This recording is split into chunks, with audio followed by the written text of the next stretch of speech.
আজকে আপনাদের সাথে শেয়ার করব মজাদার একটি আচারের রেসিপি। এই আচারটি বাড়িতে তৈরি করে সংরক্ষণ করতে পারবেন বছর জুড়ে। তবে চলুন সহজে আচারের রেসিপিটি দেখে আসি। এখানে 250 গ্রামের মতো আমি স্ট্রেনারের মোটা সাইড দিয়ে কুচি করে নিয়েছি। আপনারা চাইলে হাত দিয়েও কিন্তু কুচি করে নিতে পারেন। যত কুচি হবে ততই কিন্তু এই আচারের টেস্টটা আরও দ্বিগুণ হয়ে যাবে। এখন একটি প্যানের মধ্যে আমি 2 চামচ রান্নার রেগুলার তেল দিয়ে নিয়েছি। তাতে ফোড়নে দিয়ে নিচ্ছি 2টি শুকনা মরিচ। শুকনা মরিচকে আমি কিছুক্ষণ নেড়েচেড়ে ভেজে নেব। এখন দিয়ে নেব হাফ চামচের মতো পাঁচফোড়ন। আপনারা পাঁচফোড়নের গন্ধ পছন্দ না করলে এখানে জিরা ফোড়নও দিতে পারেন। আর দিয়ে নিচ্ছি 1 চামচ আদা কুচি। আমি এক টুকরো আদাকে একদম মিহি করে কুচিয়ে নিয়েছি। আচারের মধ্যে এভাবে যদি আদা কুচি দেওয়া যায় তাহলে কিন্তু আচারের টেস্টটি আরও বেড়ে যায়। আদা সুন্দর করে ভাজা হয়ে গেলে এখন দিয়ে নেব আগে থেকে কুচিয়ে রাখা আমড়া। আমি এখন ভালো করে তেল এবং মশলার সাথে কিছুক্ষণ রান্না করে নেব। আমি কিন্তু এই পুরো রান্নাটি লো আঁচে করছি।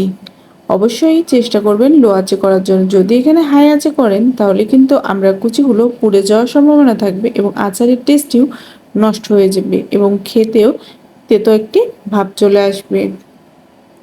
হালকা আঁচে কিছুক্ষণ রান্না করে নিয়ে এখন এর মধ্যে অ্যাড করব 1/3 চামচ লবণ। আর দিয়ে নেব কালারের জন্য হাফ চামচ হলুদ গুঁড়ো।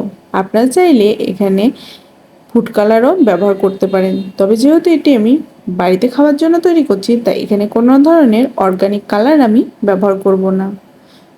হলুদ আর লবণ দিয়ে আমি কিছুক্ষণ নেড়ে চেড়ে আমরা কুচিগুলোকে ভেজে নেব। এই আচারটি তৈরি করতে অল্প পরিমাণে তেল প্রয়োজন হয় এবং খেতেও কিন্তু দুর্দান্ত স্বাদের হয়। একবার বাড়িতে তৈরি করলে আপনারা এর স্বাদ ভুলতে পারবেন না। কিছুক্ষণ ভাজার পরে এখন দিয়ে নিচ্ছি 1 কাপের মতো চিনি। আপনারা মিষ্টি অনুসারে চিনি কম বেশি করে নিতে পারেন। আমার আমড়াগুলো একটু টক ভাব ছিল তাই চিনির পরিমাণটা একটু বেশি লেগেছে।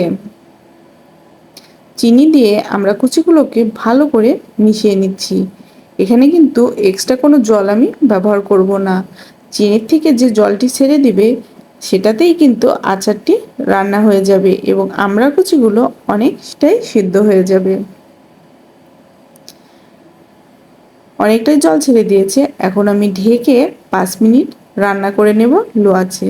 5 মিনিট পরে দেখাচ্ছি ঢেকে দেওয়ার কারণে কিন্তু চিনি থেকে আরও বেশি জল ছেড়ে দিয়েছে। আমি লো আঁচেই কিন্তু এই পুরো আচারটি তৈরি করছি। আশা করি আজকের এই রেসিপিটি আপনাদের ভালো লাগবে। ভালো লাগলে আমার পেজ থেকে দেখলে অবশ্যই আমার পেজটি লাইক করবেন, ফলো দিবেন আর বেশি বেশি করে ফ্রেন্ডস এবং ফ্যামিলির মধ্যে শেয়ার করবেন। আমার ইউটিউব চ্যানেল থেকে দেখে থাকলে অবশ্যই আমার চ্যানেলটি সাবস্ক্রাইব করে রাখবেন এবং পাশে থাকা বেল আইকনটি ক্লিক করে রাখবেন। এতে করে আমি ভিডিও দেওয়ার সাথে সাথে আপনারা নোটিফিকেশন পেয়ে যাবেন। যারা এই কাজগুলো করে রেখেছেন তাদেরকে অনেক অনেক ধন্যবাদ। কথা বলতে বলতে এখানে দিয়ে নিলাম 1 চামচ ভিনিগার। ভিনিগার দিলে আচারটা কিন্তু বছর জুড়ে সংরক্ষণ করা যাবে এবং এতে কোনো ধরনের ফাঙ্গাস তৈরি হবে না। এখন যেহেতু আমড়ার সিজন, আমরা খুব সহজেই পাওয়া যায়। আমড়ার এই কুচি আচার যদি তৈরি করেন ছোট থেকে বড় সবাই কিন্তু অনেক পছন্দ করবে। আর এই আচারটি খিচুড়ি, ভাত বা অন্যান্য মুখরোচক হিসেবেও সবাই কিন্তু অনেক পছন্দ করে।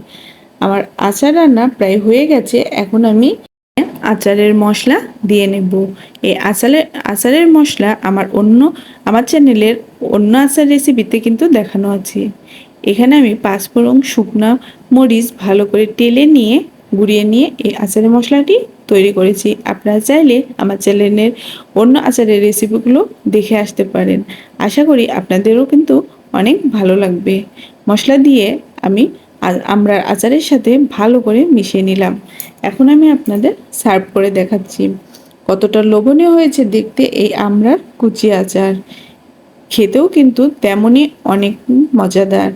আশা করি আজকের এই রেসিপিটি আপনাদের ভালো লাগবে এবং আপনারা বাড়িতে একবার হলেও এই আমড়ার আচারটি তৈরি করবেন এবং আমাকে কমেন্টে জানাবেন আপনাদের কাছে এই রেসিপিটি কেমন লেগেছে। আমি আচার একটু তুলে দেখাচ্ছি, কোনো ধরনের স্টিকি ভাব বা আঠালো ভাব কিন্তু এটা তৈরি হয়নি।